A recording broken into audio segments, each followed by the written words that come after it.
by David Nadler, and he'll speak about stable infinity category of Lagrangian. Great, thanks.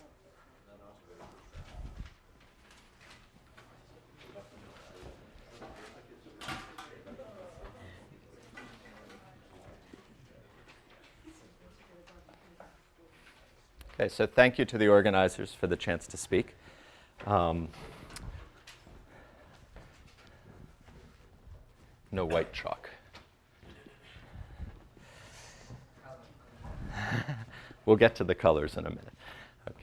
So so I want to continue with what seems to be some theme, I don't know, emerging or at least in the air, which is that somehow symplectic geometry knew that Lagrangians were important for a long time, and then somehow holomorphic disks came along and revolutionized the game, and now somehow we're trying once again to do symplectic geometry without the disks, or at least some of us are. Whether we have the right idea or not, that's to be determined. So I'm going to present some story that is going to be a continued study of Lagrangians, which is going to try to continue to avoid the theory of holomorphic disks, or at least encode it in a different form. So what I'm going to talk about is joint work with a student at Northwestern, Hiro Tanaka,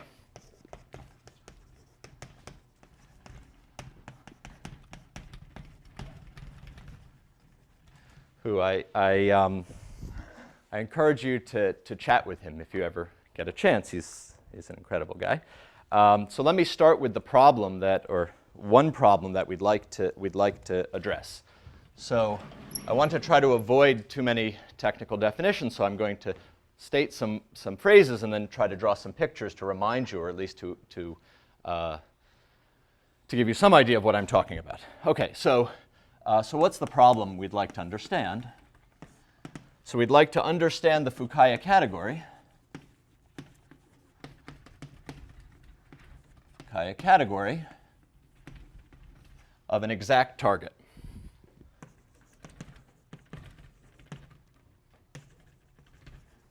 Okay, so M is an exact symplectic manifold. This first approximation, you should think of, say, a cotangent bundle.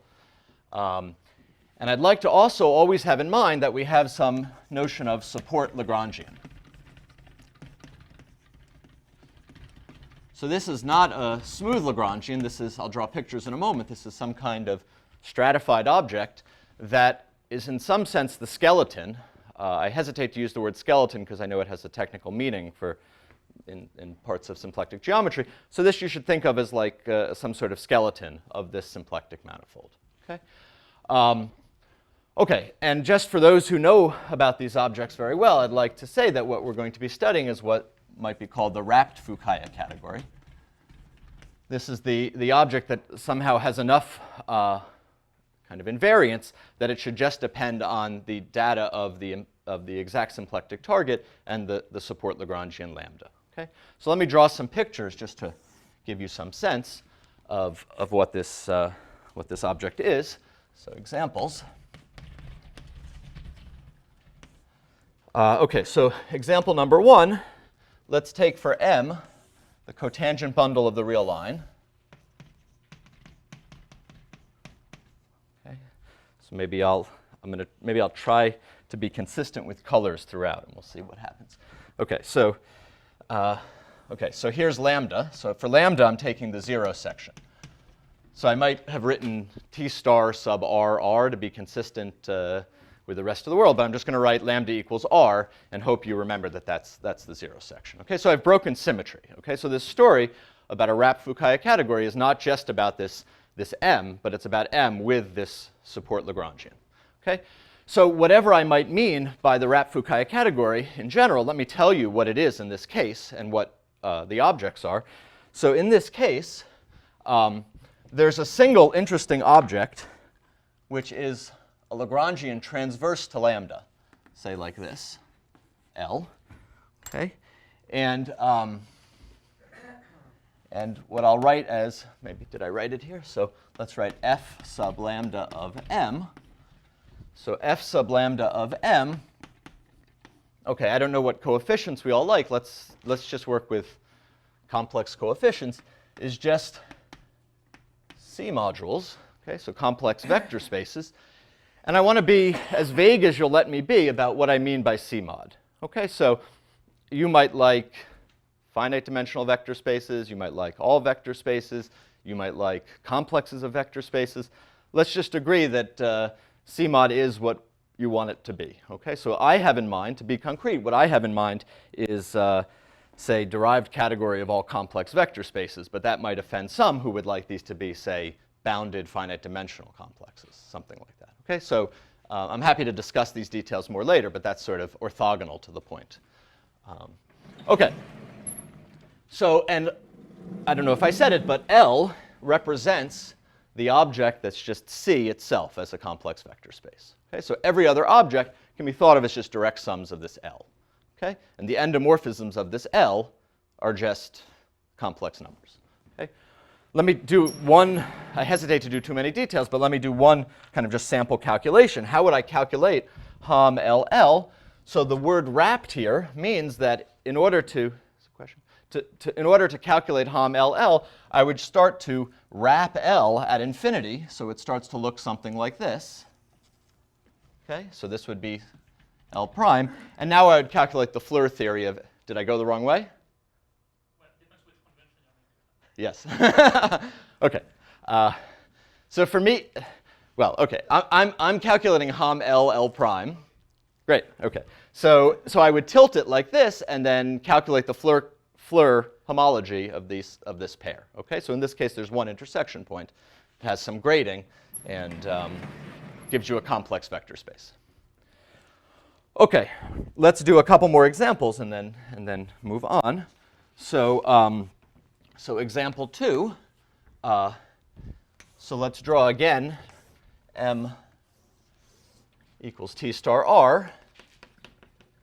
And now the support Lagrangian will not be a single line, but will be this picture. Okay. And so here, many of you already know the answer. Let me just tell you. So F lambda M is modules.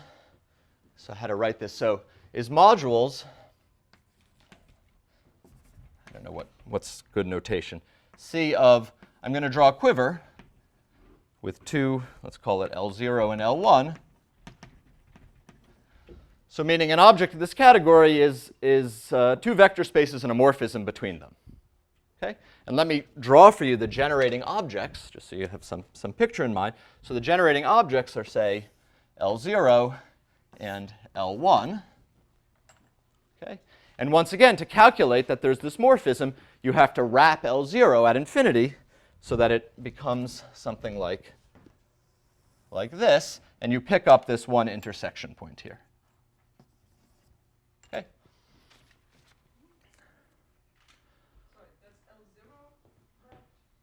That's L0 mapped to L1. It's no, it's, you're right. Thank you. All right, that's, yeah, my conventions have gone out. So this is, so I wrap, all right, yeah, sorry, I've already,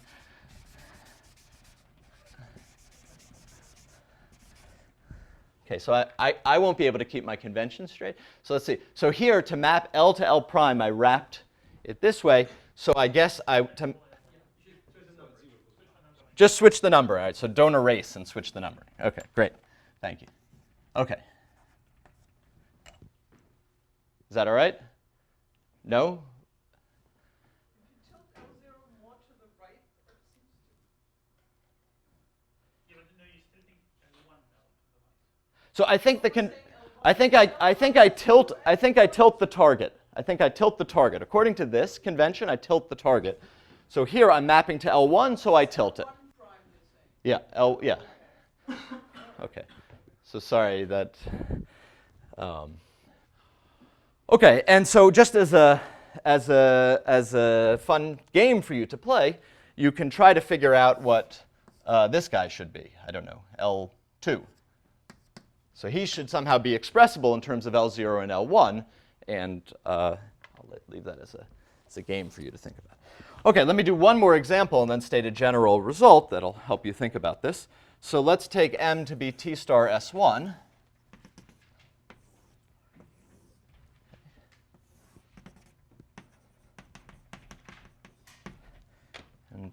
guess I'm drawing my support Lagrangian in red. Okay, so here for the first time, no, I guess here for the third time, I've drawn a cotangent bundle, and I've also drawn a support Lagrangian that one could understand as the conormals to some stratification. So of course, you could have reproduced this picture if you completely knew this picture, okay, and you just took conormals. So here the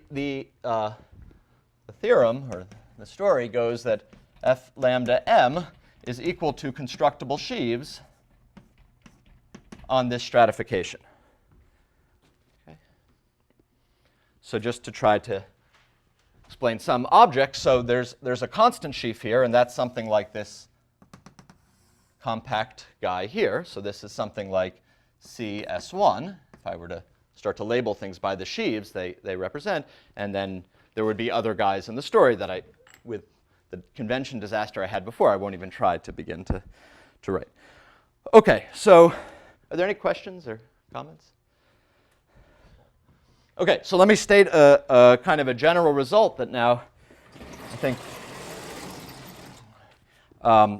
it's not in the literature, but it can be deduced from what's in the literature, is that if m is t star x and lambda is the conormals to some stratification. So here, I don't know, this is supposed to look like a fancy S, and this is a stratification. So this just is the union over all the strata of the stratification, the conormals. Then the theorem is that this wrapped Fukaya category is the same thing as constructible sheaves on this stratification.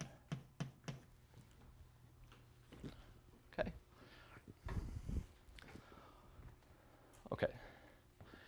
So, and once again, I don't want to be precise about what kinds of objects these guys are, but I guess I do at this point, since I have the word infinity category in the title of this talk, I guess at this point, to be honest, I should say that I want to think about these guys as being some kind of enriched version of triangulated categories.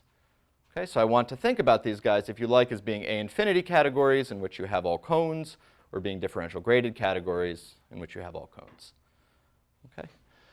So this should be thought of as a kind of enriched triangulated equivalence. Okay, so that's just a kind of catchphrase for these various homotopical ways of thinking about things. Okay, so now a small amount of propaganda for the right-hand side of this equivalence over the left-hand side. Okay, so apologies already to those who like the left-hand side. So let's just have a kind of list of some attributes of each of these sides and see what we like and dislike about them. Okay, so and yeah, hold your rotten tomatoes. Okay, I'm going to try to offend as many people as possible. Okay, anyway, so on this side, this involves analysis.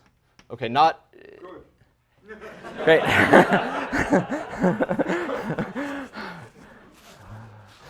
Okay, first salvo. Yeah, so, all right, so what I was going to say is that this involves purely topology, or even, well, okay, algebra, I don't know. So at some point I was going to put a check mark in my preference, my personal preference for this over this. I'll put my cards on the table. Okay, so in any case, I just want to remind you that it wasn't apparent in these examples, but there's serious analysis in the definition of this f lambda m when one has to compose morphisms. Whereas this is somehow much more naive. Okay, second comment is that this is global in the sense that, maybe I'll just draw a picture just to remind you of the kind of seriousness of how much this depends on, so here's an illustration of the globalness of f lambda m. So if I draw just this picture, and suppose I want to pair some L with, I don't know, some other color, some L prime. So here's some L. Oh, they don't intersect at all. What do I want to draw? I want to draw this L with some L prime. Okay, so you're supposed to think about this as being way off at the other side of the world, okay, somewhere far away where you don't know about it, and you have two intersection points. But of course, you know that there's a disk here that tells you these two intersection points cancel each other. Okay, so it's kind of, even if you just know about the world here, you somehow have to know about what's going on out there.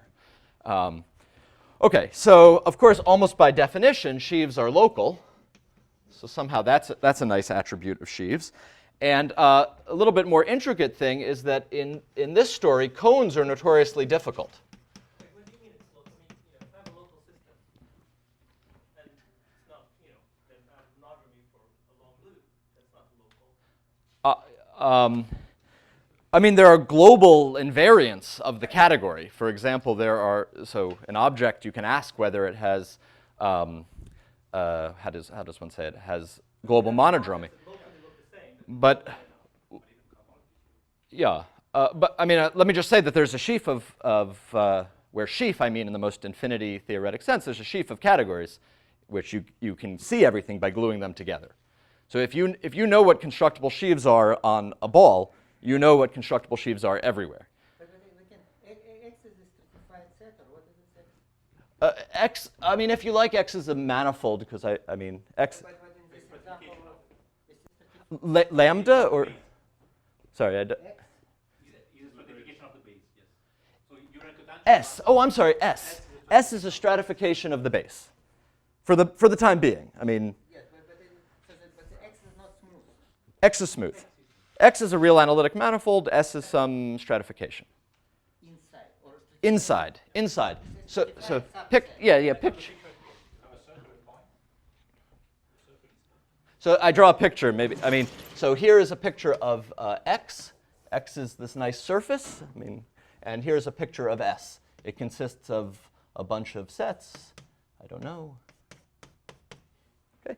So, but it's all the object also involve knowledge of S, right? So This involves S. That's right. Oh, sorry. When you say local, that's right. So when I said it's just a ball, of course, maybe I need to know it for each ball where I know S in the ball as well. And this S actually involves some kind of subtle information about how different cells Of course. Of course. Yeah, no, S is serious. Yeah. No, I mean, that's right. I mean, this idea that this is local just means that you reduce yourself to like that picture, which, okay, is still very complicated. Okay, so here I just wanted to comment that cones are notoriously difficult.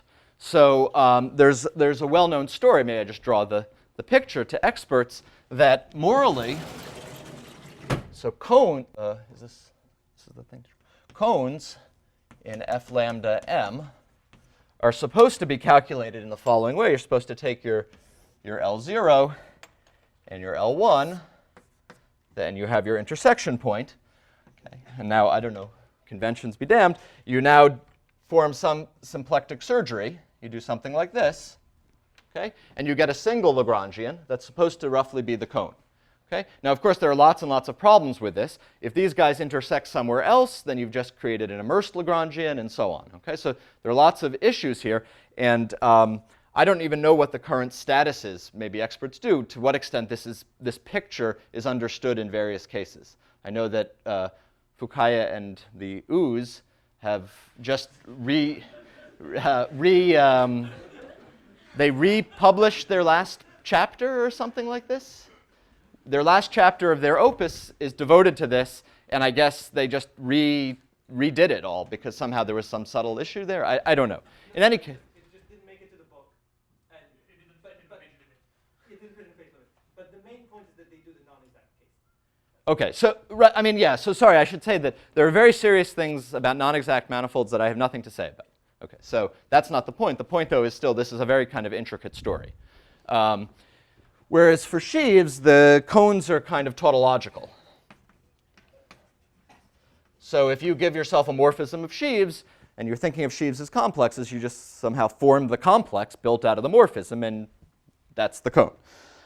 Okay, so from my perspective, I somehow prefer the right-hand column on all of these counts, but let me just mention one reason that I think the left-hand column, I mean, why I think Fukaya category is a kind of amazing object. and that's that sheaves on this stratification is a kind of very rigid kind of form of algebra at the end of the day. I mean, this stratification has kind of very intricate behavior, but at the end of the day, it's just specifying some very rigid algebraic interactions between these strata. And you don't get to somehow change those at all. But we know that in the Fukaya category, you can do very geometric things, like cut out a Lagrangian, and suddenly that's an object. Okay, so I would say that this has kind of very flexible geometry. And you pay a price for that flexibility in that it's harder to understand things. So it's a serious job to understand, say, just what is, a compact Lagrangian inside a cotangent bundle. But on the other hand, you can easily define lots of objects just by writing down equations. Okay, so this is some sort of just discussion. So now I want to get to the point of our work. So what I'd like to do is try to kind of combine the best of both worlds, okay? So somehow if in a dream world, one would have a version of this story that combined these guys and apologies to the hosts. Yeah, no, right. Right, of course, it's a blessing our brains work differently. And so I'm quite happy if, well, anyway. Okay, so I would like to propose a story which we'll conjecture satisfies all these properties and is equivalent to f lambda m. Okay, so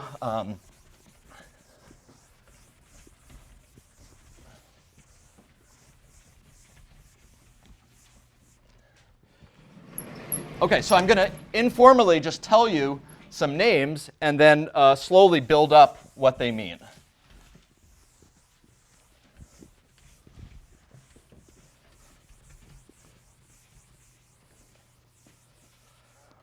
Okay, so our main construction,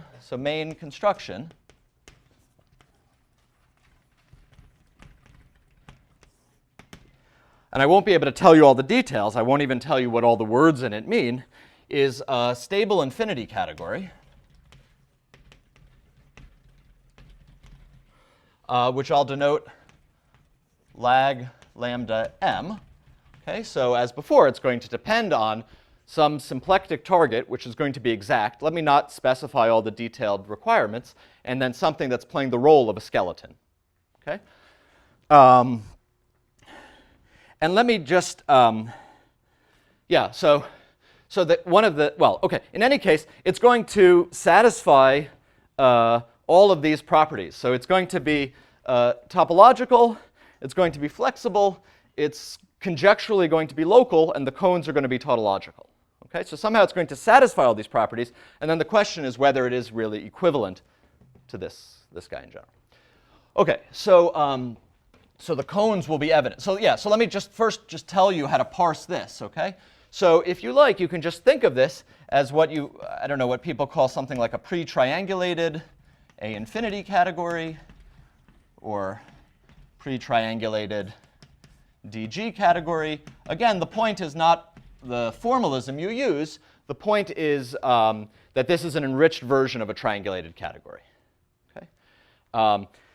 Let me make, all right, so infinity categories and stable infinity categories aren't my work. I have nothing to do with them except as a kind of end user. But let me advocate for the moment for them in the sense that this definition has no algebra in it. Okay, this definition is purely topological. So if you're interested in studying the topology of something, this definition somehow means you haven't introduced anything artificial into the story. Whereas both of these definitions involve some field, some ring, some something. Okay? So already, just by invoking these definitions, you're sort of committing yourself to some kind of extra data that might make it harder at the end of the day to understand what's going on. Okay? So I want to just advocate this as being a kind of, I don't know, pre-object to these guys. Okay? Okay, so let me tell you what the objects are. So the objects are going to be, once again, exact branes. So I'm not going to tell you what branes are. These are Lagrangian submanifolds, exact Lagrangian submanifolds with extra structure. Okay, so kind of a discrete amount of extra structure. Okay? And they're going to be transverse to lambda. Okay? So like in the pictures I was drawing before. Okay? The pictures I was drawing before, the Lagrangians weren't kind of running along lambda, they were running opposite to lambda. Okay? The morphisms, I'll just tell you the key words, and then I'll tell you, we'll get to what they are in a minute. The morphisms are going to be Lagrangian cobordisms. Lagrangian cobordisms. P inside of M cross T star R. Okay? So we're going to add a new direction, which we'll call time. That's, I guess, another theme that has emerged recently. Sorry, L's are properly embedded or something? I don't know what that means, but L. When they go to their, When they go to infinity, they're reasonable. when they go to infinity, you go to infinity M. Yes. Sorry. Yeah. So these are closed submanifolds. They may not be compact. They should look like the pictures I was drawing before. And then there are you must put whenever you deal with non-compact branes, you must put various conditions on them to make sure they're tame and so on. I mean, unless you have some new ideas. Okay, so yeah, these are kind of tame, closed, blah, blah. Okay. Okay, so I'm not going to explain this yet. That's sort of going to be the goal of the second half of the talk, is to explain what the morphisms here. But the objects are the exact same objects as we've had before. And let me tell you just so that there's going to be, so this is sort of main construction 1. And main construction 2 is that there's going to be an infinity functor. There's a natural infinity functor, which, okay, if you're comfortable with A infinity things, that just means A infinity functor from this category to the Fukaya category, which on the level of objects does nothing. So in other words, it means that at worst, this category somehow, this category sort of, I don't know, L's can't be, say, 0 here. Somehow this category at worst can't be 0. Okay, so whatever story I'm telling you, you could accuse it at the end of the day of being 0, but at least this tells you it's not. Okay, as long as this guy's not 0. Okay, and so just some conjectures. So conjectures, let's call this F. F is an equivalence. And let me just say this is after an appropriate localization. So if I have time, I'll explain, but let me just say that each of these categories depends on some field, say the complex numbers. Okay? And this one doesn't. This one is just somehow topological. And so at some point, you're going to have to introduce the complex numbers into the story. And, well, you might as well do it at this point. And so the conjecture is that F will be equivalent once you tensor this one up to the complex numbers. Okay, and then, yeah, let me just write conjecture, and then the other conjectures are that it's local. All right, let me write it. So the other ones we've proved, but conjecture 2 is that it's local. So I don't want to try to formulate this, but let me just say that conjecture 2 is kind of much more pedestrian than conjecture 1. Okay, so I expect conjecture 2 to be true using... I'll explain maybe by the end. So let me answer you, but I'll just say some technical stream of words. So if we look at Lagrangian point, so that's the sort of stupidest case we could consider, this category will turn out to be governed by an algebra. And everything else is linear over that category. So there's some algebra that's sort of the ground algebra for everything else in the story. And that algebra maps to C, and so we tensor it up. So that you only looked more and more unhappy at. Okay. So, the fact that this is stable means all the Hams here are abelian groups. So tensor them. Okay, so the goal of the second half of the talk is to try to explain to you what these morphisms look like and why this kind of construction makes sense. Okay, so to do that, I'd like to talk first about the inspiration for this definition. So there are going to be 3 kind of streams of ideas feeding into this definition that I think are useful to hear, more useful than seeing the definition in any case. So, so let me try to explain morphisms. So 3 inspirations for the morphisms. Okay. So number 1, I'd like to start with an analogy that somehow is well known, but due to the success of holomorphic disk theory, somehow has kind of faded, except for a few who remember. So the analogy is that if, all right, so let me just state an analogy and then we'll talk about it. So I want to think about this category in relation to the Fukaya category as, I don't know, for those who didn't take the SAT ever in their life, is this kind of notation, is that standard? I don't know. Maybe for mathematicians I should write something over something equals something over. Okay, anyway, as the singular chains on some space X, some manifold X, is to the Morse complex of X. Okay, so let's take a moment to parse this. Maybe I'll draw a picture and then, are there any immediate questions just about parsing that? Does that make sense? So somehow the relation of these two should be the same as the relation of these two. And also if you sort of cross multiply, I suppose, somehow the relation of those two. Okay, so here's a picture. Let me draw this this guy as a picture just to remind you of what I might mean. So so here's a space. Here's the 2-sphere.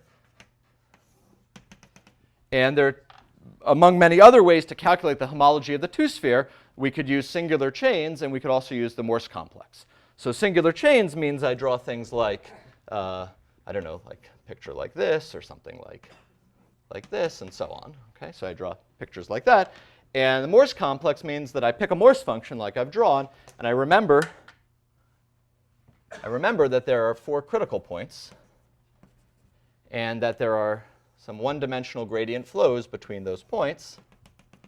Okay, and so from that purple, I construct a complex that turns out to calculate the same cohomology as this singular chain complex. Okay, so this Morse complex, okay, it involves analysis. I don't know if we could go back over here. It involves analysis. It's global. Let's not talk about cones. I mean, it's just some sort of complex. On the other hand, the singular chains is topological and local. Okay, so somehow if you just know what singular chains are in each of these little balls, you can recover the homology. Okay, so people, I mean, from the very beginning of Floer theory, I guess, this story should be thought of as a story about Hom complexes. Inside of this story should be thought about as something to do with categories. Okay. So, I mean, the origins of the Floer complex is in trying to understand some sort of semi-infinite cohomology of the path space between 2 Lagrangians. Okay? So just like you could be trying to understand the cohomology here near these critical points, okay, you could try to do that on the path space. So let me just write this, just in case you haven't heard it before. So morphisms. So morphisms here have something to do with infinity over 2 cycles in the path space from one Lagrangian to another. Okay. And what the Floer theory does for you is it somehow gives you this kind of framework to think about those otherwise kind of very difficult to think about cycles. And so what we're going to be doing is we're going to be building a model here using Lagrangian cobordisms that is more directly a picture of these infinity over 2 cycles. Okay. Okay. So that's one. So that's kind of the first inspiration, is an attempt to somehow do this. Okay. So let me just say from the start, we're not going to deal with infinite dimensional spaces at all. Okay, so people who have seriously thought about this know that this story has some structure but also looks very difficult. And we're not going to try to do that. We're going to try to replace the story by some story about cobordisms, finite dimensional cobordisms. Okay. Okay, so the second inspiration is somehow very much the inspiration, say, for the first talk we heard this morning, which is the idea of non-characteristic propagation. Okay, so second inspiration is the notion of non-characteristic. I don't know how to spell this. Propa? A? Non-characteristic propagation. Okay, my tech puts a little red line every, so I never have to learn. Okay. Okay, so this idea, so I won't be able to do justice to it except, I mean, the first talk certainly gave a very rigorous picture of the power of this idea. Let me just draw a picture and sort of write a motto on the board. So the motto of this is when are measurements invariant under motions? Invariant under motions. Okay, so there are two things in this motto. There's the word measurements, and then there's the word motions. Okay, so you're asking, when can I take some measurement and move it and have the same measurement?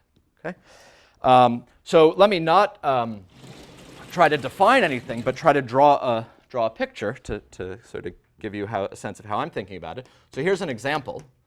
Okay, so I'll draw a picture with an example. So let me save this board for the picture. So example. So let's consider a sheaf F, constructible sheaf, on the real line. So here's the real line, and this constructible sheaf has some jump points, some points where, who knows what, things change. And let's pick some open set U inside R. Okay, so maybe U is like this. Okay, so here's supposed to be U. Okay, and we can measure, the measurement we can try to do is we can look at the sections of F on U. Okay, and we can ask, when does this measurement, as you look at these sections, when does this stay invariant as I move the open set U? Okay, so for the time being, let's fix F and move the open set U around. Okay, so there's one obvious answer, which is that if you agree never to pass by these jump points, then of course it doesn't change. Okay, that's sort of somehow almost immediate from what it means to be constructible. But there's a more subtle answer, which we know, which involves singular support. So let me draw the more subtle answer. So so a microlocal answer. So let's draw the cotangent bundle to R. So here's cotangent bundle to R. And now this F, well, all right, so here are the red points. And they have some conormals. Okay. And now this sheaf F, which doesn't have a color yet, so it's orange, so sheaf F, has some singular support. So I'm now just drawing some random singular support that I seem to put on my paper. Okay, so this orange is supposed to be the singular support of F. Okay, so it's just a cartoon. And now I take my open set U, and I replace U by this Lagrangian like this. So it's supposed to look like it's asymptotic to the boundary of U. Okay, and now I can reinterpret this measurement in terms of a pairing, a Floer pairing, between this blue Lagrangian, well, or at least I can reinterpret this, just whether this changes or not, as something to do with the intersection of this blue Lagrangian with this orange Lagrangian. And one thing you can see is that if I move this blue Lagrangian so that it doesn't pass through this orange Lagrangian near infinity, somehow nothing changes about the topology.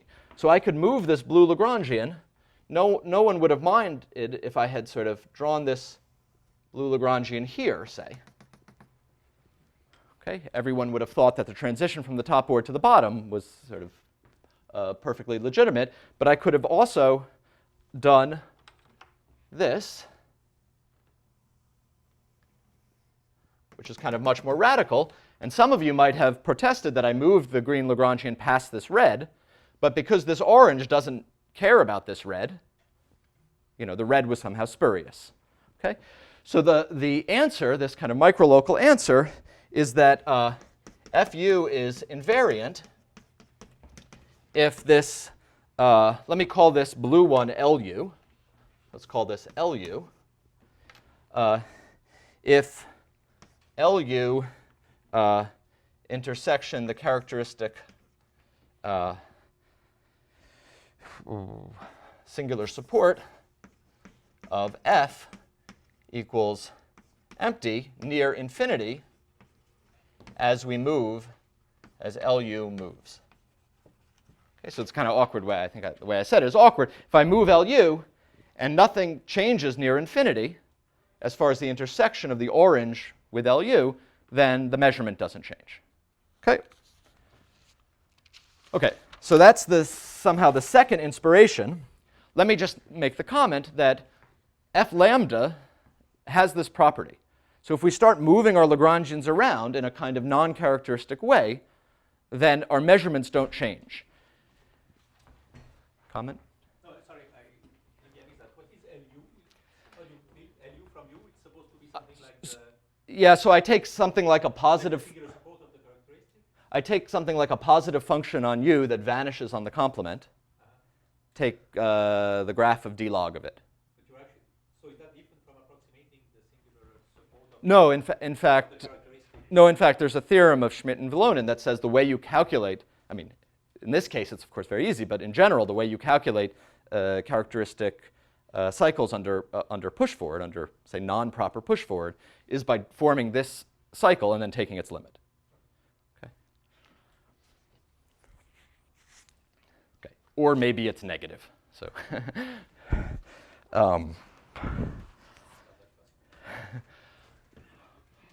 Okay, so yeah, so what I want to say, just in case I run out of time later, is I want to say that if you remember one thing about lag lambda m, it's that we're going to define a category that has these objects and is in some sense universal under the idea that non-characteristic motions do not change measurements.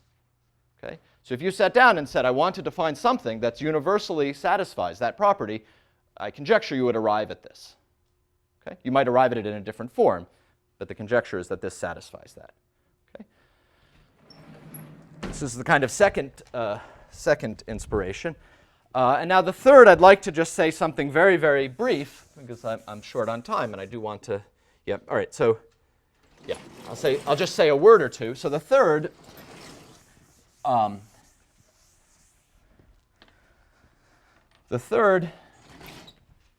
And I probably won't have time to come back to this later, is the ideas of Pontryagin and Thom theory and topological field theory.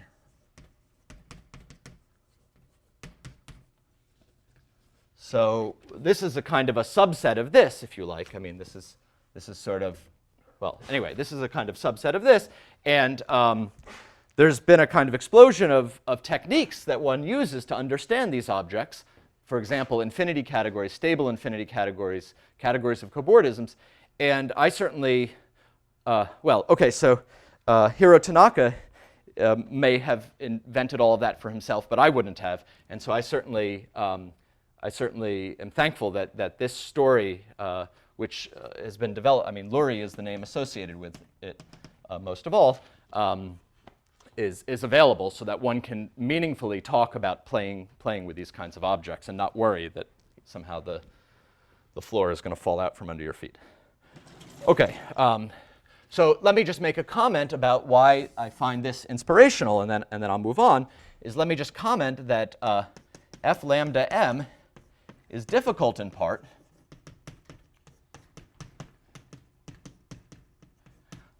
because it somehow is made of apples, oranges, and bananas at the same time. So its objects are Lagrangians.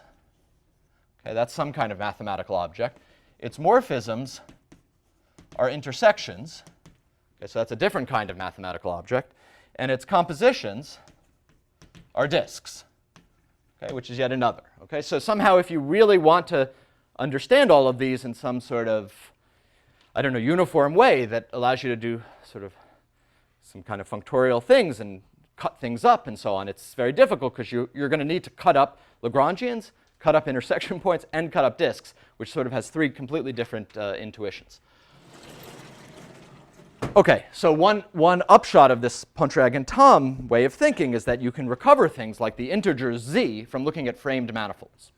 Okay, so you don't ever need to think about the integer z, you just look at framed manifolds. So somehow, if you want to study something like a stable infinity category, you might never want to introduce algebra. Okay, all right, so,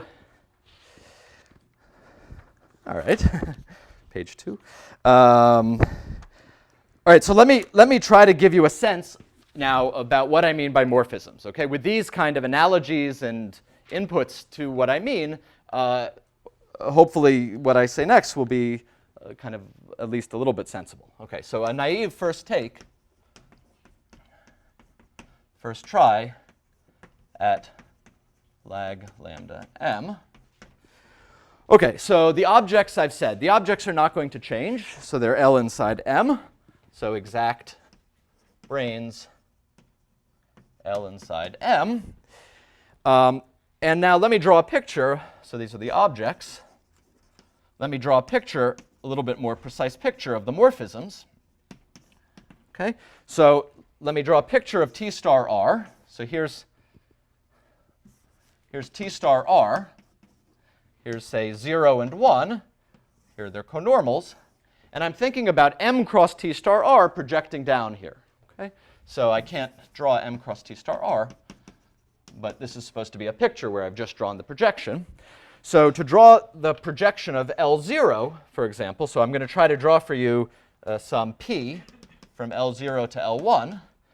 So to draw a picture of L0, I'm just going to draw this dot here. Okay?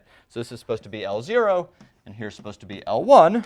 And now the projection of P looks something like, sorry, I wanted to draw this like collared a little bit. I don't know, it does something like this, and maybe it even has something like that. I don't know.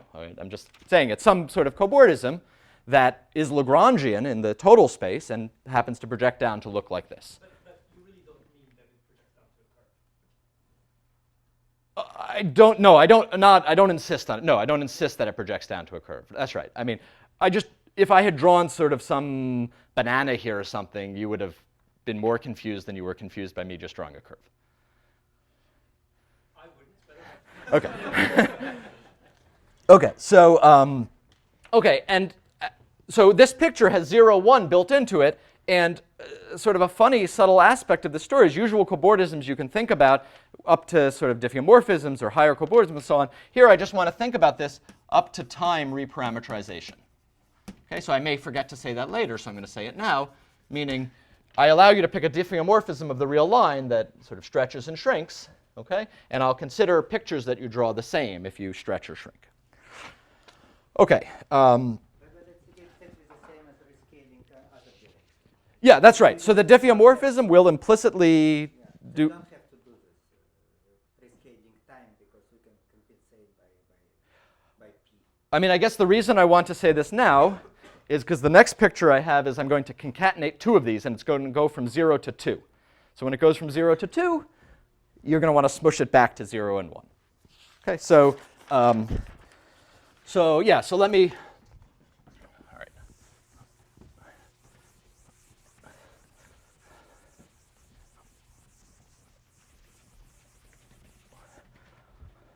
Okay, so the compositions are what I just said. So the compositions are you draw two of these pictures next to each other, 0, 1, 2, and then you concatenate them. So here's one guy, here's the next, and then you draw your green Lagrangian collared appropriately here, and then you draw it, I don't know, maybe it goes off to infinity like that. Okay, so nothing here is required to be compact. I mean, that was from the beginning. Okay, so this is a kind of a naive definition. So you have to, of course, rescale this. This is a naive definition that builds you something that looks at least like a category on the nose. Okay? So I haven't said anything that looks kind of infinity or A infinity or anything like that. So let me, to explain where that comes from, let me just draw a picture of how to think for the example m equals lambda equals a point. So in that example, then I'm really drawing, this picture is really m cross t star r. Okay, so then now Mohammed and I can be at peace in that the pictures we draw really are what we are talking about. So you have an object, like a point. So here's a point. Here's another point. And a morphism between them is an exact brane. OK, so this circle starts to look a little bit fishy. But in any case, let's draw an exact brane between them. Something like this. I don't know. OK, which, just for the future, I want to advocate that you think about this as just a vector field. I mean, of course, formally a one form, but let's think about this as a vector field. Say starts off 0 and then, I don't know, does something, and then, OK, so it's a vector field. OK. And we're just concatenating vector fields. OK. So about where? Soon, yeah. So you're like one slide ahead of the game, or maybe even two. That's somehow. Just give me 1 sec. OK, so let me just make the comment. Now this is sort of unfair to an audience at the 50-minute mark, but let me just make the comment that we can enhance this. Can enhance to an infinity category by taking families of these pictures. Families over simplices. Okay, so rather than explain this in general, let me just draw the picture in the example of a point. Okay, so m equals lambda equals a point. So Lagrangian incotangent bundle of simplices. so in other words, so what's going to be a K simplex in this story? I'm going to draw a prism.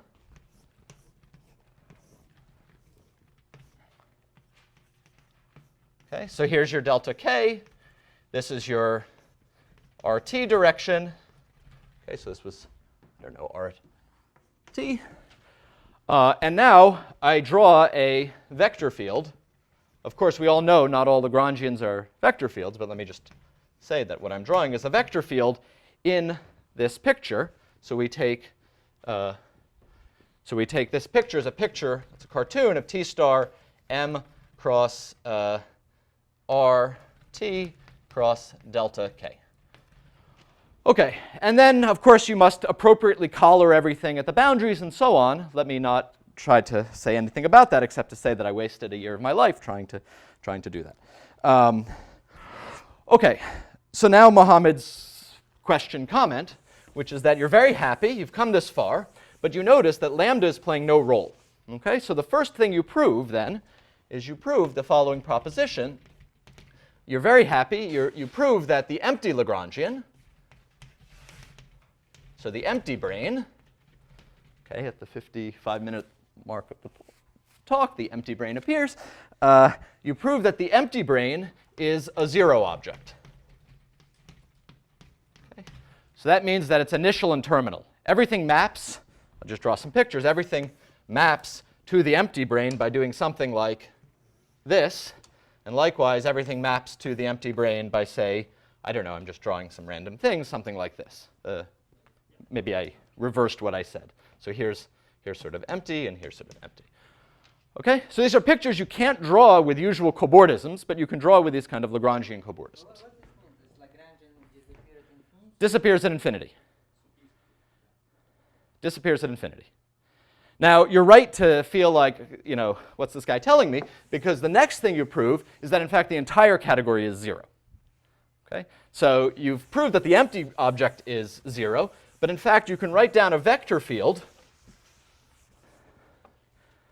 You can write down a vector field on a square that gives you a cobordism between your 0 map and the identity map. So in fact, everything is 0.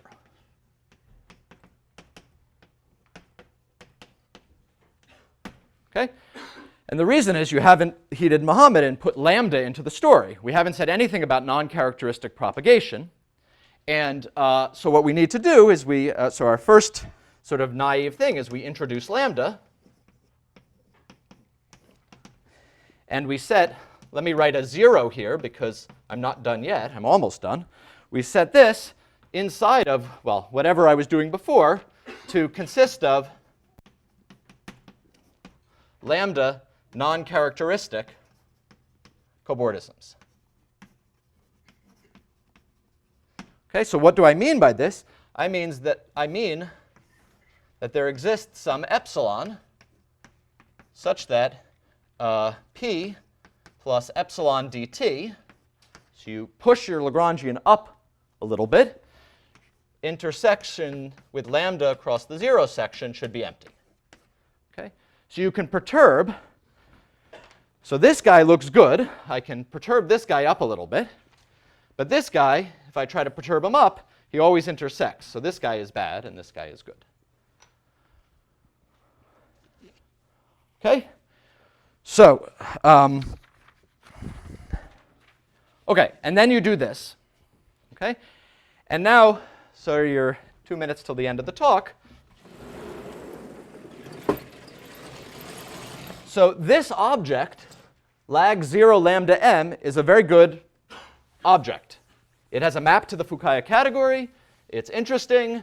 I don't know, it's local. All sorts of good things happen, but it's not stable. Okay? So lag 0 lambda m is interesting, but you should think of it not being stable as being difficult. Okay? So I spent some time trying to understand this object, and it's very, very difficult.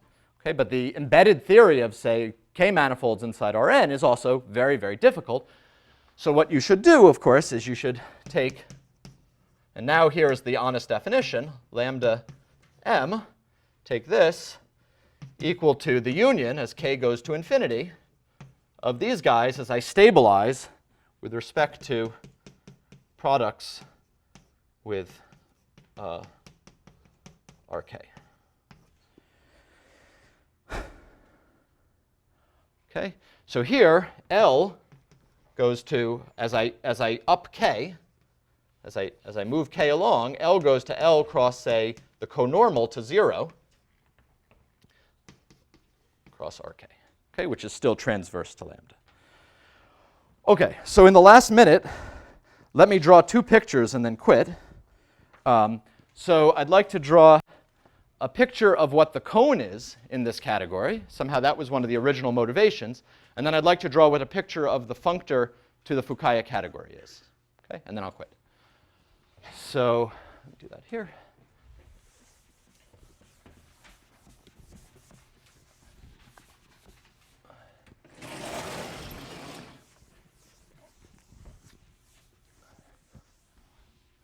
Okay. So a picture of the cone. So cone of a morphism P from L0 to L1 is the following kind of tautological thing. You draw T star R. You think of it as representing T star R cross M. You draw P. Okay, so here's P. Here's L0. Here's L1. And now you change your perspective on this R. Okay? You no longer think of R as being time. You think of R as being space. Okay? And you extend this Lagrangian by adding somehow tails that look like L0 cross this tail and L1 cross this tail. Okay? And this picture now, this total picture, is the cone of P as an object inside of M cross T star R, which is somehow the first next term in this family. Okay? So that's an object. Okay? So if you ever want to calculate a cone of some morphism, you just draw this picture and you're done. Okay? And now let me draw, all right, so up to now, everything I've said could be, you could just say, all right, at the end of the day, there are theorems, some due to members of the audience, that say that Lagrangian cobordisms are trivial in some settings. So you could say, okay, everything he's done is very nice, but it's 0. So let me just show you a picture that shows you that there's a map from lag lambda m to the Fukaya category that sends L to L. And this in particular tells you that what you're doing is not trivial. So, all right, so L goes to L, so I need to tell you where P goes. Okay, so I draw a P. Use green, I draw some P. Let me put the circle here just for my picture. And now I have L0 and L1, and I have P. And I want to tell you what is this morphism P in the Fukaya category. So what I do is I take this L0 and I extend it like this. And I take L1 and I extend it like this. Okay? And I get some intersection points. Okay? And then I count disks. Of course, to say anything about Fukaya category, I'm going to need to count disks. So I count disks that look like teardrops. Okay? So count. Okay? And that count will give you an invariant of P that lies as some linear combination of intersection points of L0 and L1. Okay? And since this functor is well defined, the identity here goes to the identity here. I mean, that's a well-known story that if I didn't tell you, the identity is the 0 section. Okay, so there are lots of conjectures, like whether this is an equivalence after localization and so on. But in any case, I'd like to just advertise that even if this is not somehow an equivalence, I think this is interesting, and even interesting when lambda equals a point and m equals a point. So if you like Pontryagin-Thom theory, and you're looking for some new version of it, I have a problem for you that I'd be happy to discuss. Okay, thanks.